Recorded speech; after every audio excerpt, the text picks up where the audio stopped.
Hey guys, it's the Brazilian Hot Dog 724 here again, and as you can see I have some of my remotes and things laid out here.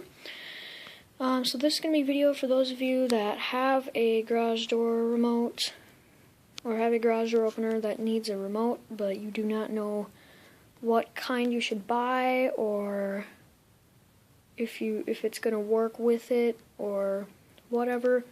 So whatever your problem might be, this video is for you guys. So let's get started, and here we go. Okay, so our first thing we're going to talk about is analog remotes and receivers. So these were typically used a long time ago. So as you can see here, I have this is an analog remote. It's an electronic key model 30. Focus it on the model number here. There, model 30. And this is from 1978. And here's a matching receiver for it. This is the cover. It's electronic key model 33. But as you can see right here, the guts in this. So those receivers back then had 3 wires. So there's radio power right here. This is for the relay, which is right here, and then 24 volts. And then this right here is where you adjust your frequency, and that's what all it would send out really is a frequency to the receiver, or the remote and the receiver would send a frequency, and it would just be one frequency, and that made it really easy to break into people's garages. So that's the analog radio. Okay. Now, just a special note about dip switch remotes. So these are dip switches, those little numbered switches right there. Those blue switches, blue and white. So dip switch remotes, they usually had a receiver, but what you would usually have to do is first check that it has the same number of dip switches. So there was 8, 9, 10, 12, so whatever it might be. So there's 10 dip switches on this one, and then you're going to want to look if you can find the frequency on it. So sometimes it'll be on the model number. So this right here is model 308911, and the frequency is 300 megahertz, as you can see right there. So you would need to find a remote that has that same frequency and the same number of dip switches. So that's basically how dip switches work if you're looking for a new remote for a dip switch opener. So there's that, and there are many other dip switch brands. For example, I have Alistair remotes right here. So these ones have 9 dip switches. Genie has 12. So there's a lot of different possibilities for that.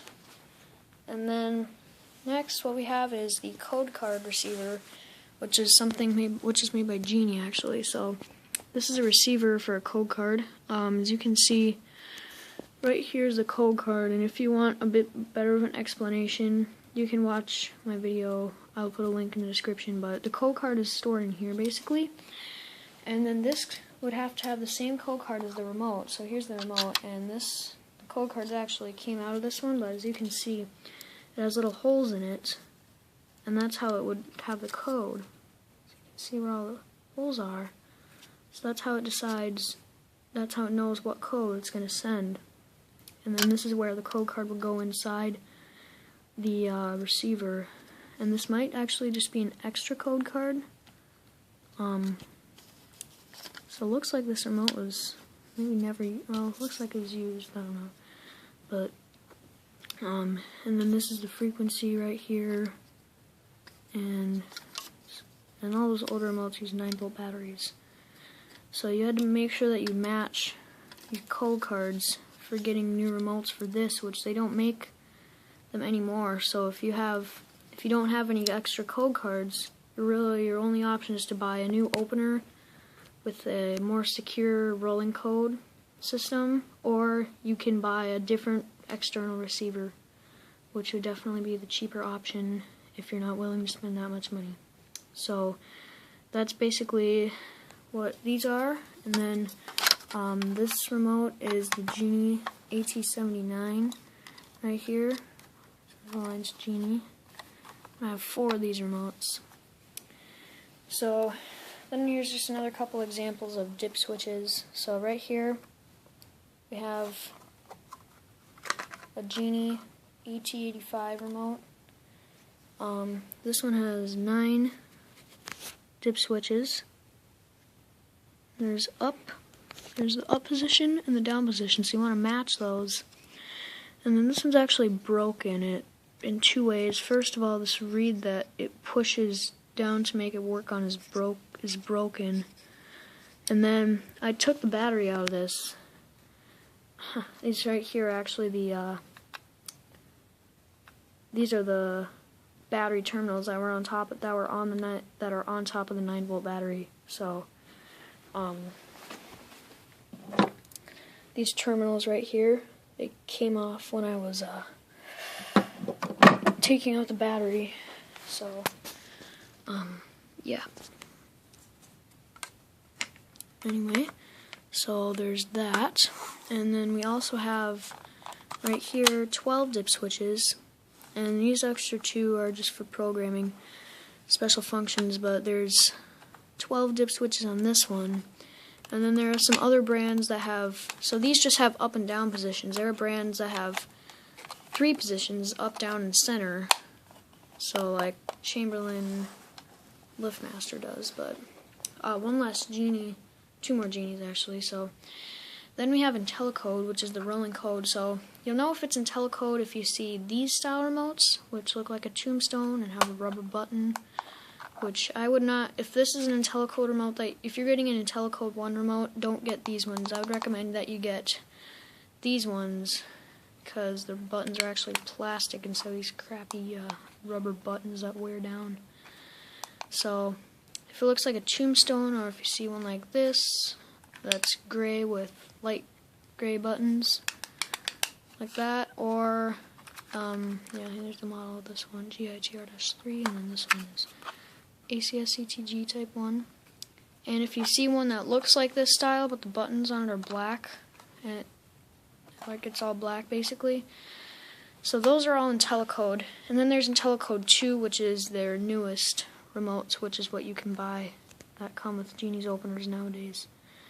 So we're going to move on to Chamberlain, LiftMaster, and Sears Craftsman, which are basically all the same. They're all compatible. So we're going to start off with their dip switch remotes, so this is one of their first ones. This is a really rare LiftMaster. And I'm not going to take this one apart to show you, because it's a pain to get it back on the cover, but this has what's called trinary switches, which is the up, down, and center positions. So there's that. And then these ones I can show. So these are also dip switch openers, but these ones in particular would come with ones that have a learn button, which would make it a bit safer. But as you can see, here are the dip switches, and there's up. If I slide that down, it's in the middle. If I slide it down again, now it's on the bottom. So that's how those trinary switches work, which made it a lot more difficult to get into someone's garage. So this is a LiftMaster 61LM. And then there's a 3-button remote here. As you can see, it's a 33LM, and this one also has trinary switches.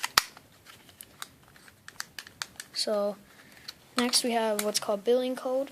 So dip switch remote, billing code remote. If you see a difference right here, this one has no dip switches. Covers on the back look different. So billing code remotes were basically dip switch, but the receiver would choose the code. It was the safest system that they had back then. And then this is a Sears Craftsman remote, which again, it's also billing code, and it is compatible. It is compatible with other Chamberlain billing. If you have a Chamberlain opener that's billing code, you can buy a Sears Craftsman billing code remote that will work with it. billing code remotes have green LEDs on them, and dip switch remotes have red LEDs. This is for Chamberlain, Liftmaster, and Craftsman. So they have red LEDs for dip switch. So, and then Liftmaster has recently came out with a newer design of these remotes. So they're newer style billing code. So, okay, so yeah, if you're looking for a billing code remote, those are a few options you can buy. And now we're going to move on to rolling code for Chamberlain and Liftmaster. So their rolling code is Security Plus. So this is their first line. It looked like this. And they had an orange LED. And this is 953 CB. And then eventually they did change the design. So you'll know so they have two frequencies on this. So it's 390 megahertz was their first Security Plus. So you'll want to also check the frequency.